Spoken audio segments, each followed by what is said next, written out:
so many examples, man. We've had Condoleezza Rice, we've had Barack Obama, we've had Thurgood Marshall. You know, we just can't find a way to win, and I I've already voted, so I mean I can't even. I voted for myself, so I just hope that, man, we're in a no-win situation, dog. It's no way we can hold a man hands to the fire that has no accountability to inner city Denver, inner city Chicago, New York, LA. Like, it's just no way, you know? I would say this, brother. I've felt that thing that you're feeling so many times, man. Sure. Like, I felt it, bro. Like, and I felt it in a way that drug me to tears. For me, we got another call. Or you gotta get out of here. Huh? You gotta get out of here, right? Let me just say this last thing, and we'll take one more call. And okay, got just the last call. This Asia. What's up? Hold on, Asia. He's gonna make one statement, and then we'll have a group discussion after he leaves. Every time I feel the hopelessness, what I do is I do a mental experiment. I time travel one of my ancestors back from the cotton field, fresh off. And then I'll tell them, look at this situation. Is it hopeless? And if they didn't give up, I can't either. See what I'm saying? If they didn't throw their hands up, I can't either. I take them right off that plantation. In my mind, I tell them what it is, because they're intelligent. Just because they pick cotton don't mean they want intelligent. I come from smart people, all right? And I say, make of this what you can, and I promise their grit, resilience, and determination would make something out of the situation that I cannot see. And so that's what keeps me going. But it just may look like either, like I said, reparations or separation. We got to be real about what that is, because inclusion and shit, it's not panning out to be anything that we need. Yeah, it's I'll let Asia talk after this, but it's just, we've had the most intelligent, articulate man of the 19th century arguably was Frederick Douglass. The most intelligent, articulate man of the 20th century was probably Malcolm X. The most intelligent, articulate man was probably Barack Obama, you know, the first 20 years. And we're still being gunned down. We still lack resources.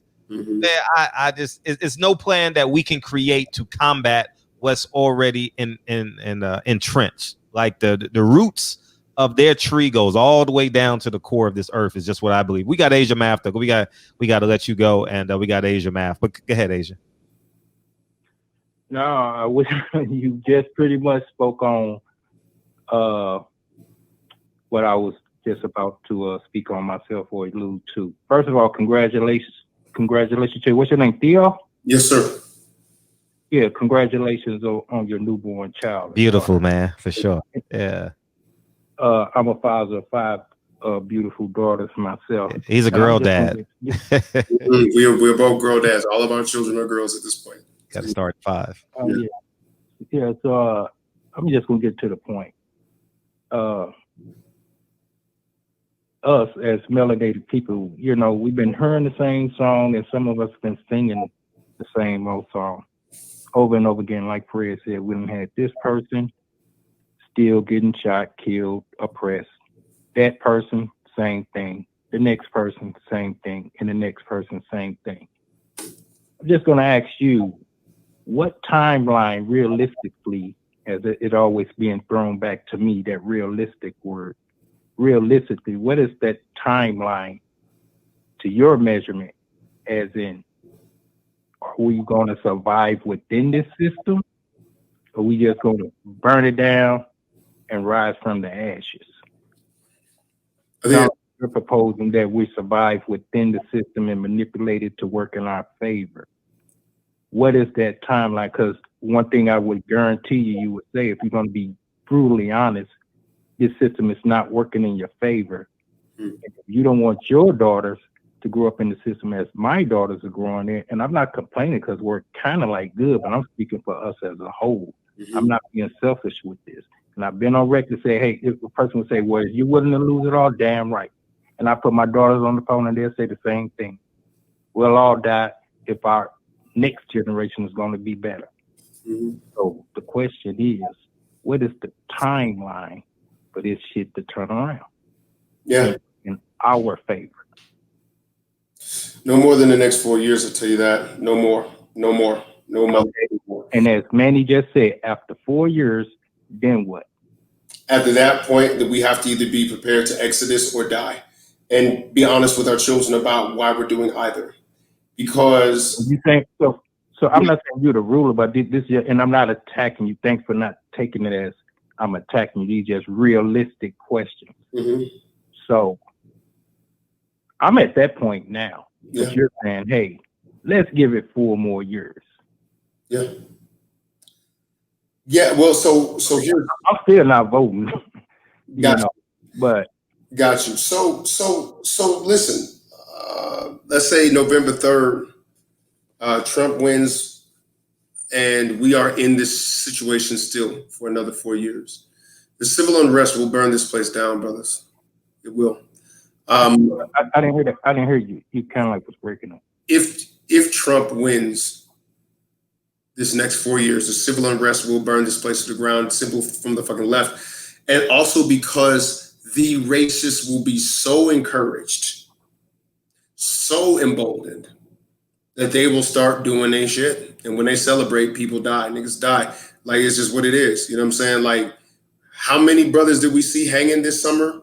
Remember when like 4-5 black people like hung from trees this summer during the like from June to July? Remember that shit? Mm-hmm. Yeah. These motherfuckers out here, bro.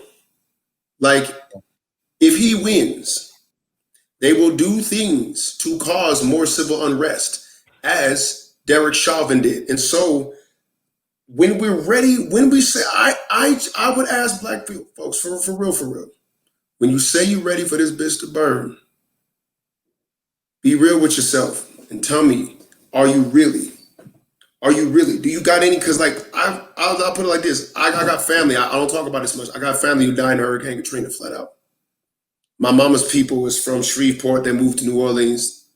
Some down Baton Rouge. A lot of my niggas didn't make it out. Like, my family blood did not make it out. You know what I'm saying? I've lost track of my Aunt Jerry and Uncle Marvin. I don't know where they are or when they died. See what I'm saying? And like, that shit fuck with me. You feel me? Because it's like we were willing to survive, but only under certain parameters. If that shit falls, a lot of us are not ready. So I would say that nothing has shown us more that we need to get ready. I would ask for just a little more time for my folks and be dead ass serious. And if we not ready in this next 4 years, be honest with your children. I've birthed you into a firing range. You likely gonna get killed because I'm a piece of shit parent. Or we getting us the fuck out of here. I done bought me some land somewhere in Ghana or Guyana or Jamaica or somewhere down in Panama.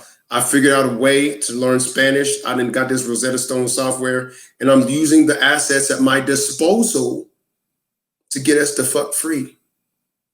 But if we choose to just be, but one thing we can't do is be woke as fuck, burning alive. That's what we can't do. Because that's what a lot of us is doing right now. We woke as fuck, burning alive. We could tell you how all these flames feel, nigga. We're so articulate about breaking down how fucked up shit is, but realistically, we're birthing our children into a firing range. Be honest about that shit. Every time a black woman tell me I'm afraid to have a son, every time my son leave, I'm afraid that he gonna get killed. Just admit that you birthed him into a firing range and you didn't do enough to stop them niggas from shooting. Because that's what it is. See, the problem with us is that we're survivors. See, that's also the problem with us. The problem with us is that we set the terms of our existence too low. You could have made a slave out of everybody. True, we survived. And the Indian, he was like, man, look, I'm gonna stone face you. I'm not even gonna tap dance. I'm not even gonna coon. You got to kill me. The Arab said, I'll blow myself up.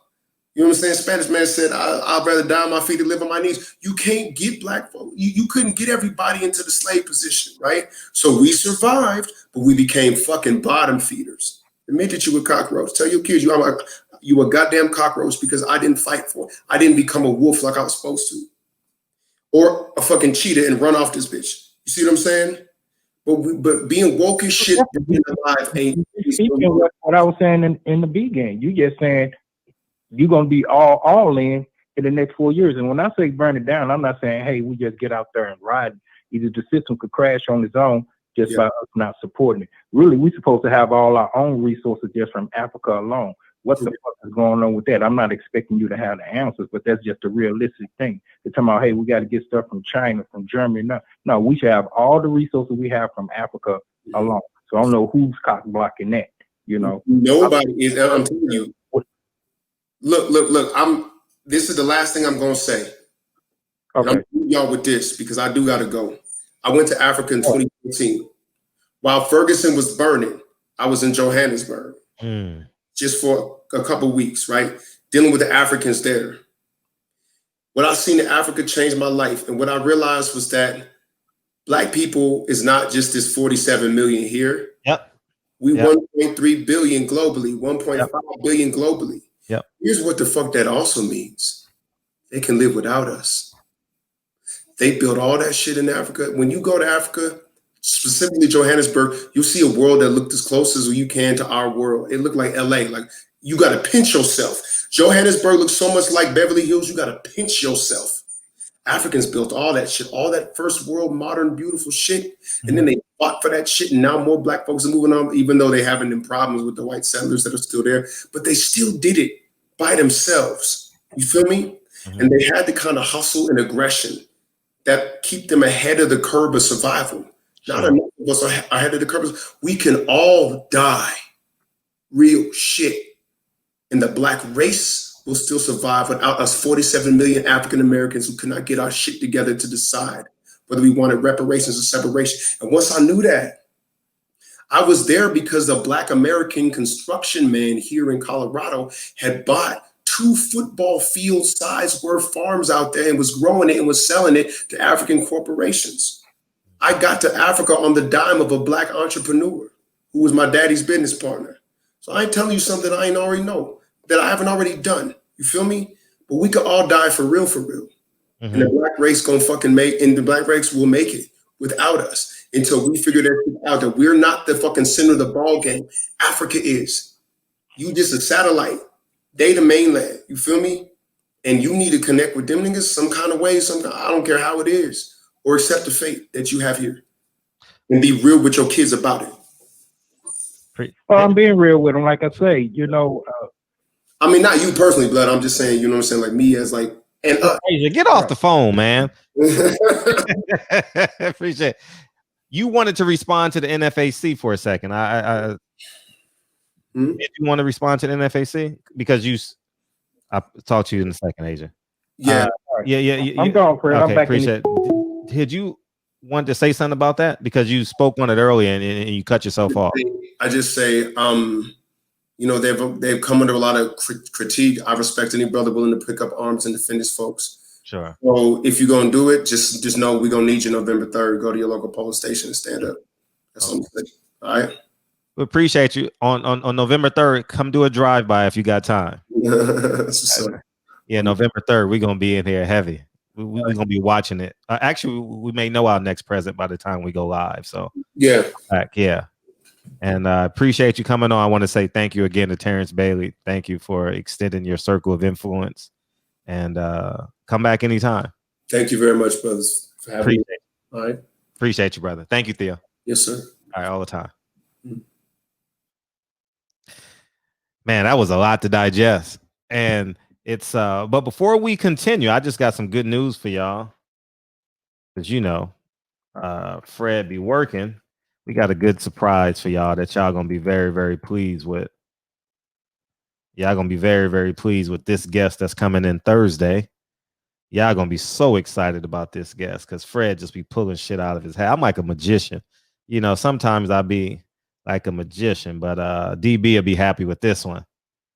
So Champion Heart, we not gonna make it if we can't afford. Wait a minute, we not all gonna make it if we can't afford to continue. We not gonna make it. See, after 10 o'clock, my shit just go haywire. We can't afford to continue to keep waiting and have hope. True liberation is costly. Okay. Here, 1 second, third shift. So we got our senator coming in on Thursday at 9:00. Okay, she's only gonna be here for 30 minutes. So y'all motherfuckers gotta DM me your questions. We ain't got time for a calling because she's only gonna be here 30 minutes. Okay.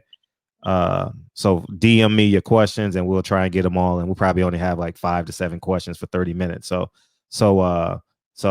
she'll be in here. She's running against Herb Wesson in our district. And I know this channel accounts for shit minimum 200 to 500 votes. You know what I mean? So it's gonna be cool. So anyways, man, Holly Mitchell will be in here Thursday at 9 p.m. Tell your friends, tell your family, because I know many of y'all. She's out of LA. She's a California senator. So it's just gonna be exciting. So I'm glad she's coming in. She's here. She'll be here for 30 to 45 minutes. And that's it. It's just